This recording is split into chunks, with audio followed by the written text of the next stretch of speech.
লেবাননে ইসরায়েলের ড্রোন হামলায় মারা গেছে দুই প্রবাসী বাংলাদেশি। সোমবার বেলা 12টার দিকে দক্ষিণ লেবাননের নাবাতিয়া এলাকায় ইসরায়েলি ড্রোন হামলায় মারা যান নাহিদুল ইসলাম নাহিদ এবং শফিকুল ইসলাম। তারা একই ভবনে কেয়ারটেকার বা স্থানীয় ভাষায় নাতুর হিসেবে কর্মরত ছিলেন। দুজনেরই গ্রামের বাড়ি বাংলাদেশের সাতক্ষীরা জেলায়। নিহত নাহিদ আশাশুনি উপজেলার কাদাকাটি গ্রামের বাসিন্দা আর শফিকুল ভালুকা গ্রামের। হামলার সময় নাহিদ এবং শফিকুল নাবাতিয়া জেলার একটি ছোট ভবনে অবস্থান করছিলেন। এ সময় এলাকাবাসীর কাছে রুটি পৌঁছে দেওয়ার জন্য পৌরসভার একটি গাড়ি সেখানে আসে। খাবার বোঝাই সেই গাড়ি লক্ষ্য করেই ড্রোন হামলা চালায় ইসরায়েল। বিস্ফোরণে গাড়িটি সম্পূর্ণ বিধ্বস্ত হয়। এ সময় পাশের ভবনে থাকা দুই বাংলাদেশি ঘটনাস্থলেই মারা যান। তাদের মরদেহ নাবি বেরি হাসপাতালের মর্গে রাখা আছে। বৈরুতে বাংলাদেশ দূতাবাস নিহত দুই বাংলাদেশির মৃত্যুতে গভীর শোক প্রকাশ করেছে।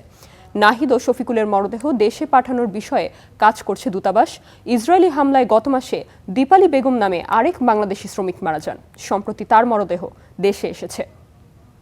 লেবাননের দক্ষিণাঞ্চলে ইসরায়েলের ড্রোন হামলায় সাতক্ষীরার দুই প্রবাসী বাংলাদেশি নিহত হয়েছেন। স্বজনদের মৃত্যুর খবরে নিহতদের বাড়িতে বিরাজ করছে শোকাবহ পরিবেশ। এ নিয়ে জানাতে সাতক্ষীরা থেকে যুক্ত হচ্ছেন গাজী ফরহাদ। ফরহাদ, নিহতদের মরদেহ এখন কোথায় রাখা হয়েছে, কবে নাগাদ দেশে আসতে পারে, এই সংক্রান্ত কি কি তথ্য আছে আপনার কাছে জানাবেন আমাদের।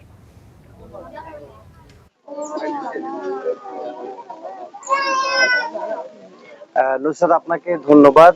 আপনি যেমনটি বলছিলেন, তাদের মরদেহ কিন্তু এই মুহূর্তে লেবাননের একটি হাসপাতালে রাখা হয়েছে বলে তাদের পরিবারকে জানিয়েছে বাংলাদেশি দূতাবাস। গতকাল দুপুর 12টায় কিন্তু একটি বিমান হামলায় তারা নিহত হয়েছে। গতকাল সন্ধ্যায় তার পরিবারের পক্ষ থেকে এই খবর জানানো হয়। আমরা এই মুহূর্তে রয়েছি সাতক্ষীরার আশাশুনি উপজেলার কাদাকাটি গ্রামে। এখানে নাহিদের বাড়িতে আমরা অবস্থান করছি। নাহিদের বাড়িতে এসে আমরা সকাল থেকে দেখেছি এখানে স্বজনরা থেকে এলাকাবাসী, তার সহপাঠী থেকে যারা ছিলেন বন্ধু, তারা কিন্তু বাড়িতে এসেছেন এবং একেবারে শোকের একটি মাতন আমরা লক্ষ্য করছি। এখানে স্বজনরা আহাজারি করছে, তারা কান্না জড়িত কণ্ঠে অনেকেই কথা বলছেন, অনেকেই কান্নায় ভেঙে পড়ছেন, আমরা সেটি কিন্তু লক্ষ্য করছি। এর আগে আমরা শফিকুলের বাড়িতে গিয়েছিলাম, সেখানে গিয়ে আমরা দেখেছি অর্থাৎ শফিকুলের কিন্তু একজন রাজমিস্ত্রি ছিলেন, এখানে কাজ করতেন, তিনি শ্রমিক ছিলেন। তার পরিবারের একেবারে শোকের ছায়া নেমে এসেছে। পরিবারের একমাত্র উপার্জনক্ষম ব্যক্তি কিন্তু সে। আমরা তার বাড়িতে যে যেটা জেনেছি, তার দুইটা মেয়ে আছে, তার বৃদ্ধ বাবা মা এবং স্ত্রী রয়েছে। অর্থাৎ তাদের পরিবারে এই মুহূর্তে উপার্জনের মতো কেউ নেই। আমরা নাহিদের বাসা এসে জেনেছি যে নাহিদ কিন্তু একেবারে 21 বছরের ছেলে, সে পরিবারের বড় ছেলে। তার বাড়িতেও শোকের ছায়া নেমে এসেছে। আমরা একটু তার পরিবারের সাথে কথা বলতে চাই, তার চাচার সাথে কথা বলবো।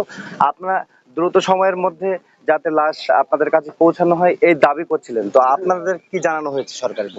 আমার কাছে হচ্ছে কালকে রাতে হচ্ছে দূতাবাস থেকে ফোন দিয়েছিল, বাংলাদেশ দূতাবাস থেকে বলছিল যে সবকিছু বলার পরে আমি বললাম যে ভাই হচ্ছে আমাদের এই ভাইপো বা এই লাশটা একটু পাঠানোর ব্যবস্থা করেন। তা ওনারা বলছে যে কখন পাঠাবে এটা হচ্ছে এখনো টাইম দেয়নি আমার সাথে, যে 2 দিন লাগতে পারে কি 5 দিন লাগতে পারে, এরকম বলছে যে 1 সপ্তাহ লাগতে পারে। এখন সরকারের কাছে আমার দাবি যে আমার ভাইপো যেন দ্রুত ব্যবস্থা করে, যে আমরা তাড়াতাড়ি তার জন্য দাফন টাফন করতে পারি। আমি সরকারের কাছে অনুরোধ, মানে জোর দাবি করছি। এই হচ্ছে আমাদের বক্তব্য। আমরা কিন্তু নাহিদ এবং শফিকুলের সাথে থাকা অপর বাংলাদেশি প্রবাসী একজনের সাথে কথা বলেছিলাম। তারা কিন্তু এখন জানিয়েছে যে কোনো মুহূর্তে আবারও হামলার শঙ্কা তারা দেখছেন, যে কারণে তারাও ওখানে শঙ্কায় রয়েছেন।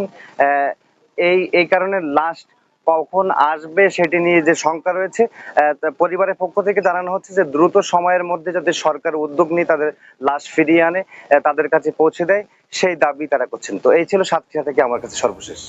ফরহাদ, ধন্যবাদ আপনাকে।